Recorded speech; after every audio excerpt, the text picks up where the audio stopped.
తెలంగాణ రాజకీయాలు వర్షాకాలంలోనూ వేడి పుట్టిస్తున్నాయి. భారత రాష్ట్ర సమితి పార్టీ నుంచి కేసీఆర్ తనయ కవిత బయటకు రావడం అనేది సంచలనంగా మారింది. పుట్టిల్లే పొమ్మనే పరిస్థితి కవితకు ఎందుకు వచ్చింది, అసలు ఆమె ఎందుకు అలా వ్యవహరిస్తున్నారు అనే విషయంలో మాత్రం ఎవ్వరికీ క్లారిటీ రాలేదు. అయితే కవిత భవిష్యత్తు విషయంలో మాత్రం సందిగ్ధత పరిస్థితి నెలకొందనే చెప్పొచ్చు. ప్రస్తుతానికి ఆమె క్రాస్ రోడ్లో ఉన్నారని, తన అడుగులు ఎటువైపు వేయాలో తెలియని అయోమయ స్థితిలో పడినట్లు రాజకీయ విశ్లేషకులు చర్చించుకుంటున్నారు. ఇకపోతే ప్రస్తుతం కవిత ముందు ఆప్షన్స్ చాలానే ఉన్నాయి. ఒకటి, కొత్తగా పార్టీ పెట్టి సొంతంగా ఎదగడం. రెండోది, ఏదో ఒక పార్టీలో జాయిన్ అవ్వడం, అంటే బీజేపీ లేదా కాంగ్రెస్ లేదా ఇతర ఏదో పార్టీలో చేరిపోవడం. ఇదంతా కూడా ఆమె తీసుకునే నిర్ణయం పైన ఆధారపడి ఉంటుంది. ఇప్పటికే మాజీ బీఆర్ఎస్ పార్టీ లీడర్ అయిపోయారు కవిత. ఎందుకంటే ఆ పార్టీ ప్రాథమిక సభ్యత్వానికి, ఎమ్మెల్సీ పదవికి కూడా రాజీనామా చేసేశారు. దీంతో ఇప్పుడు కవిత రాజకీయ భవిష్యత్తు ఏ దిశగా సాగుతుందనే చర్చ రాజకీయ వర్గాల్లో హాట్ టాపిక్గా మారింది. కవిత బీఆర్ఎస్ నుంచి బయటకు రావడానికి అనేక కారణాలున్నాయని రాజకీయ వర్గాల్లో ప్రచారం జరుగుతోంది.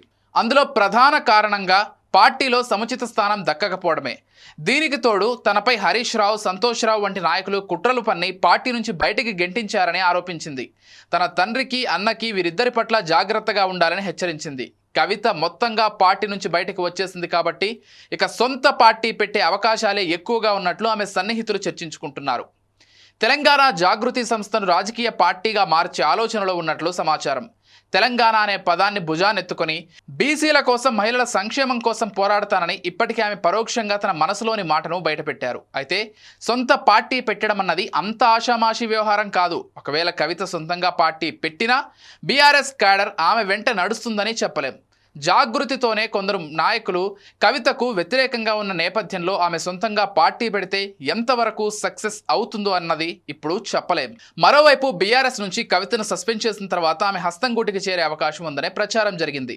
గతంలోనే ఆమె కాంగ్రెస్ పార్టీ హైకమాండ్తో సంప్రదింపులు జరిపినట్లు వార్తలు చక్కర్లు కొట్టాయి. కాకపోతే కాంగ్రెస్ గూటికి చేరడం అన్నది ఆమెకు అంత సులభం కాదు. ఒకవేళ చేరాలన్నా ఆ పార్టీలో రేవంత్, భట్టి విక్రమార్క, శ్రీధర్ బాబు, కోమటిరెడ్డి వెంకటరెడ్డి వంటి బలమైన నేతలు ఉన్నారు. ప్రస్తుతం తెలంగాణలో కాంగ్రెస్ చాలా బలంగా ఉంది, అధికారంలో ఉంది. విహెచ్ జీవన్ రెడ్డి, జగ్గారెడ్డి సహా పలువురు సీనియర్ నాయకులు కూడా కాంగ్రెస్లో ఉన్నారు. వాళ్ళందరినీ కాదని కవితకు పెద్ద బాధ్యతలు ఇచ్చే అవకాశం అయితే ఆ పార్టీలో ఉండదు.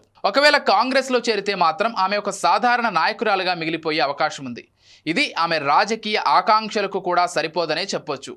అలాగే కమలం పార్టీలో చేరే అవకాశం కూడా కవితకు దాదాపు లేదనే చెప్పొచ్చు. ఢిల్లీ లిక్కర్ స్కామ్ కేసులో ఆమెను జైలుకు పంపిన భారతీయ జనతా పార్టీపై కవితకు సహజంగానే కోపం ఉంటుంది. సో ఆ పార్టీలో కూడా చేరే ఛాన్స్ అయితే లేదు. ఇక మరోవైపు కవిత విషయంలో ఇప్పటికే తెలంగాణ బీజేపీ చీఫ్ రామచంద్రరావు ఒక క్లారిటీ ఇచ్చేశారు. ఎట్టి పరిస్థితుల్లో కవితను తమ పార్టీలో చేర్చుకునే ప్రసక్తి లేదని స్పష్టం చేశారు. ఈ నేపథ్యంలో బీజేపీ అనేది కవితకు చాయిస్ కాదనే చెప్పొచ్చు.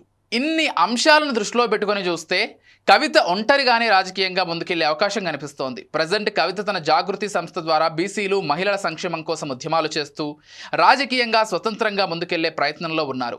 బీఆర్ఎస్ నుంచి తన వైపు వచ్చే నేతలు, క్యాడర్ను బట్టి ఆమె పార్టీ పెట్టాలా వద్దా అని నిర్ణయించుకునే అవకాశం ఉంది.